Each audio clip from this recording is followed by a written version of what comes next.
This is a training video for the control group tools for the EPIC program. I'm logged in as a super user right now to show you how that the DHS representatives can assign a customer who was randomly assigned to the control group during our randomization phase, how you can assign them to an agency so that the agency can upload and input data for that customer. On the Customers tab where you land when you log into EPIC, you will go to the Control tab. Then all you have to do is enter the name of a customer. You'll see an option pop up. You can select that customer. You need to verify a date of birth, and it does want the 8 digits associated with that customer's birthday. Then you hit search. You'll see the customer come up. You'll assign that customer to an agency. If you have access to more than one agency in your area, you will click the drop down and select the agency for that customer. I'm going to select Springfield Urban League, and I'm going to click Save. That's it for assigning a customer to a control group. Then the CBO agencies will need to input the rest of the data. I'm going to switch to another screen where I am logged in as a CBO user. Once I look at the list of customers, I can scroll down my list and see the different customers who have been assigned to my agency. So what I'm going to do now is I'm going to look for a customer who has been assigned to my agency that I need to update the data on. So I'm going to go to brown color. I'm going to go to their progress page. In here, the progress page looks very different than the progress page in the treatment group customers. So it's very simplified, and it is very easy to use. There are no uploads associated with this data entry. When you look at the customer, you'll be able to see their profile and the information that is added to the customer's profile. You can see all of the information about when they were assigned to the control group and their address, all of the information associated with that customer. When you click on the progress page, you return to the screen that we just saw, and it allows you to see some contact information on the side, some basic information. If you click on the instructions, the screen will open up, and you can either open the file as a PDF or save the file to your computer, depending on what platform you are using to use the internet. I'm going to open it so that you can see that you will see the instructions, and they're all there. You'll want to click there for the most current instructions. When you are reporting for a customer, you will want to select the time period for the report that you want to input. So I'm going to click on the date, and if I click on the number, I can pick a year. I'm going to go back to 2016, and I'm going to go to July of 2016. I'm going to select. Once I select that time period, I can go into the provider intake status, and I see that my report has not been submitted by the unsubmitted word at the top of the tab. You'll see the name, you'll see the DHS case ID, you'll see the study ID, you'll see the provider information, where it was assigned and when, and then we will see the application submitted date, and does the customer understand English? This is pulled from the application. You can enter the orientation date, and I'm going to put in the date for July of 2016, and I'm going to just pick the 4th of July. They did show up for their orientation, and their initial assessment was entered in July on the 5th. And their initial assessment was tested well, will be enrolling customer in work experience. Then any other activities that happened during the month of July, you would also enter on this screen. So we have re-engagement dates, reassessment date. We have engagement exempt, if the customer became exempt, when they were conciliated, what the result of that conciliation was, whether they were sanctioned, or whether the case was canceled. And then if the case is complete, you have a number of reasons that you could select from. If the customer is in progress, that is the default. When you enter information, make sure that you just click Save until you are totally complete with that month before you enter the Submit. So now I'm going to go back, and I realized that the customer did not attend some training sessions. So we're going to enter also that the customer had a conciliation date. So I'm going to uncheck the not applicable. I'm going to enter in the conciliation date. We're going to go back to 2017. They didn't show up on the 6th and 7th. I called them in for conciliation on the 10th, and I know that's not the right time frame for DHS, but I'm just using this as an example. The conciliation reason is did not attend all training sessions. And then if you had a date and the customer attended, then you can select whether it's either recommend sanction or did they do a conciliation agreement.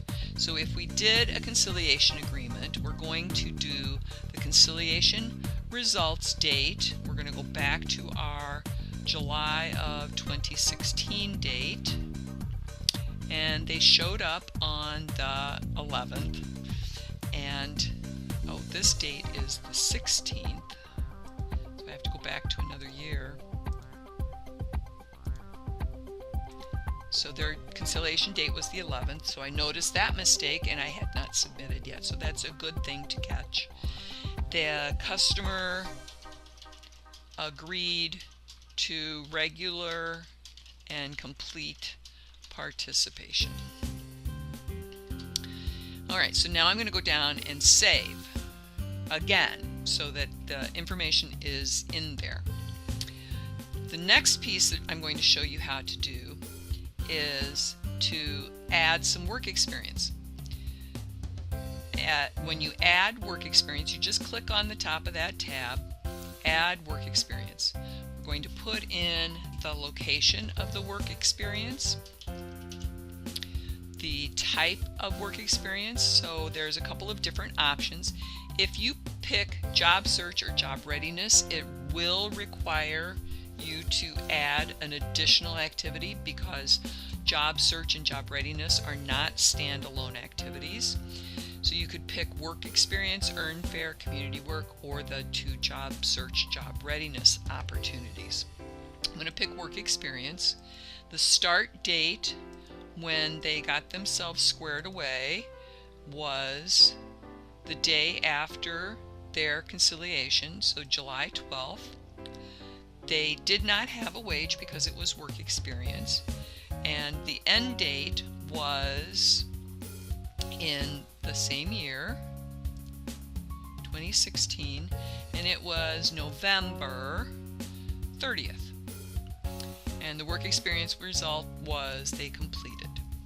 So I'm going to save that work experience. When you save a work experience, the item is automatically added in there. You can go back in and edit it. We also got this customer signed up for some vocational training. Now the vocational training and the educational input information is very similar. You can look up providers and it will automatically add some of the information. I'm going to add a vocational training and I'm going to look up a provider.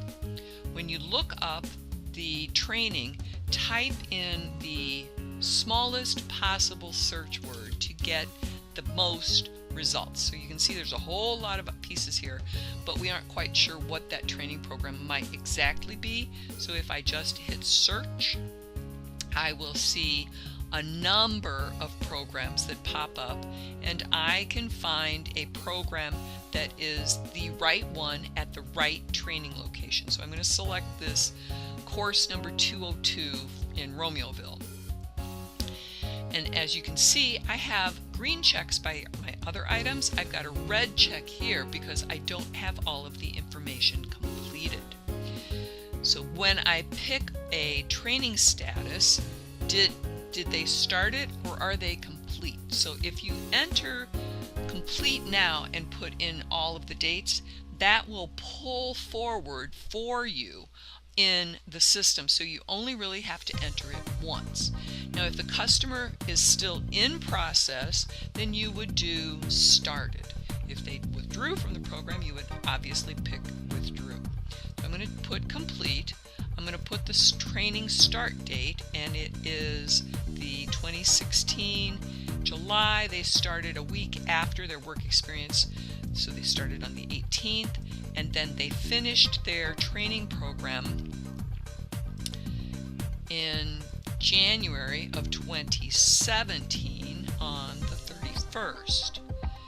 They did earn a credential, so I'm going to add in the credential, and it was an occupational skills license.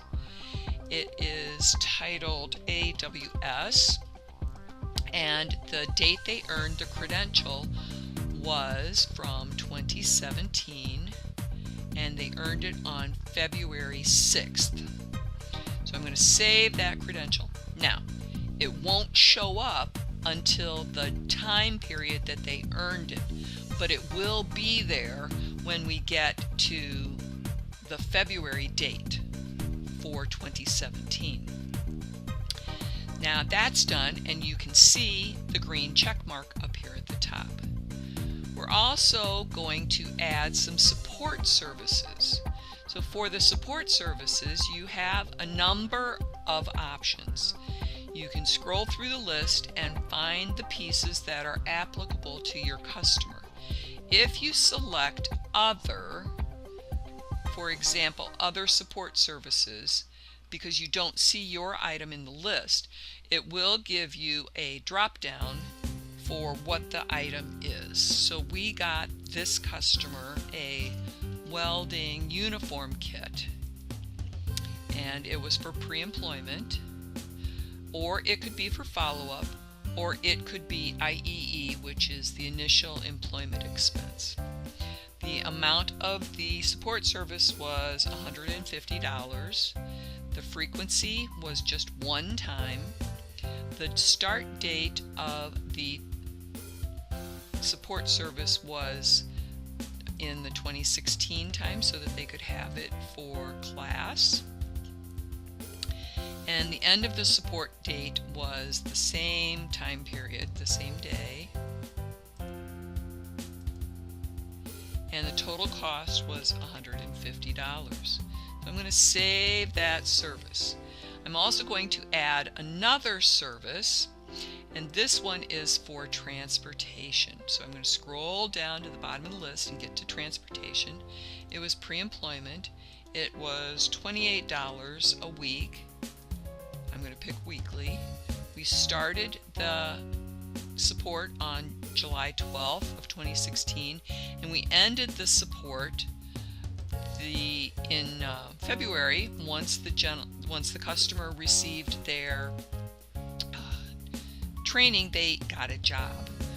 But we're going to put that it ended here, and I'm guessing at the total here. I'm going to put $793 for a total, and I'm going to save that service.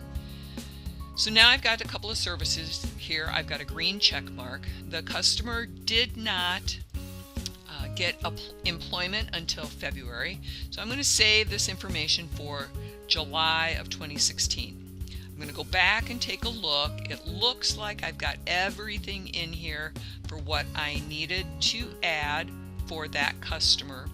So I'm going to submit for this month. I'm going to submit. It asks me if I want to submit. I can't change any records once I hit the submit button. So I'm good. I've had this checked. My suggestion to you is, if you have a project assistant or an administrative assistant help you enter the data, that a supervisory person who is responsible for the program actually checks it and hits the submit button. So here we're going to submit. And when we go to history, we now see that in this customer's history, we have a submitted record. So I see the submitted record, and I can go in and take a look at it. So I can view this, but I cannot make changes. It'll let me type, it'll let me pick dates, but there's no way to actually save or submit. So you have to make sure that you're in the right month doing the right work. I'm going to go now to the next month. I'm going to go to August of 2016. I'm going to select. Now, if you have entered data that bridges more than one time period, you can pull the data forward. So right here, I have nothing entered. I do have some work experience because that covered a number of months, and I do have a supportive service that bridged another couple of months. But if I want to pull data to pull forward, perhaps maybe the customer was on a sanction and you need to submit the report, you can pull the data forward. It will ask you, what do you want to pull forward? We can pull provider, intake status, vocational training, or education. I know I didn't have anything in education for this customer, so I'm just going to pull these two pieces. I pull, and then the information that I entered was automatically added into the system. Now the not applicable is here, so we don't need that. We don't have anything for the conciliation results now. The customer is in process, so I can save this. It won't make any difference if you leave the orientation date or the initial assessment date. It will not duplicate the records. The customer is still in progress. I'm going to go down and I'm going to check the work experience just to make sure it's still work experience through November. The customer did not leave. They continue to move forward in the work experience. The vocational training is still the same. They completed, so I'm good with that. The support services, they were still getting their transportation, so that was good. This customer basically is done for this month. So instead of having to enter anything else, I can hit submit. This works great if you have a customer who is already completed and you know that their records are all finished for that time period. It works well for customers who are still in progress, that you can enter the dates where you know something will continue through. If something happens and you do need to end a support service or cancel a customer for another time period, then you can just go in and edit. So in here you can edit the work experience once for the following month. So I'm going to go through and I'm going to go to February of 2017. So I'm going to look at this month. I'm going to select, and I see that I don't have any data. The pull data function works for the previous month. So if you're working month after month in entering data, you can continue to pull forward 1 month. But what I wanted to show you here was we do have a credential listed. So if I click on that month, I see the occupational skill license for the month of February. When you enter employment, so this is the February reporting period, when you enter the employment, you can add employment here. So I'm going to put that this customer got a job. I'm fast forwarding here. You will need to complete all of the months in between the last month that you just did, that I just demonstrated, and this month. But just to let you know, you can pull that data forward if it continues to move forward. I'm going to enter a employment for this customer, so I'm going to enter Willie's Welding, and I have a start date of employment. We went to 2017. We are in February. This customer started the very next day. Their occupation, what industry, what is it in? So they're in manufacturing. What is their job title? So they are a basic welder, level 1. Whoops, that's an exclamation point. Level 1. And their weekly hours of employment are 35 to start with. Their rate of pay is $17.50. Was the employment validated? Now we don't have to upload anything here, but we do need to mark some items. So we have yes, they got a pay stub, and we verified it through the pay stub. This customer is still working there, and so we can save this employment. Once we save the employment, we'll see a green check mark here. This is all good for now. If the customer needed some initial supportive service, maybe they needed to get a background check. So let's see, is there, no background check in here. So we're going to do other support service. We're going to do background check. We're going to do initial employment expense, and the amount of the support service received was $25. The frequency was 1 time. The start date of the support was 2017, and it was February, and it was on the 6th. Well, actually we knew he was going to get the job, so we did it on the 3rd. The end date of the support service was in 2017, and it was February, and it was the 3rd, and it was $25. So we're going to save that service. So here we have this support service. We have his work experience has been done. We are going to mark this customer in the control area that he is completed. When he's completed, was the case canceled? And if this customer is employed and he's still currently employed, then you can mark it. My suggestion is that it's not going to do you much good right here to enter that date, because I believe you have 120 days of completion. So technically this customer is still in progress, and then you would end up submitting the customer as hired 30 hours a week. And this, if you know the date, you can enter it, but right now it's not going to do you any good for this particular month unless they're already completed.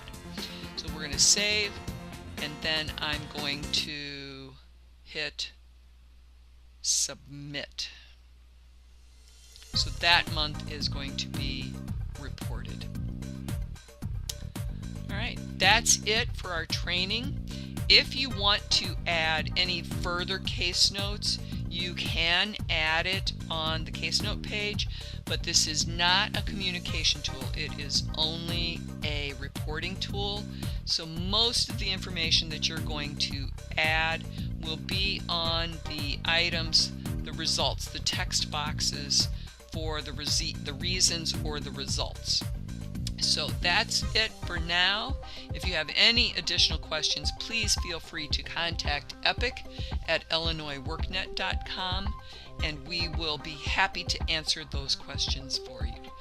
Thanks. Have a great rest of your day.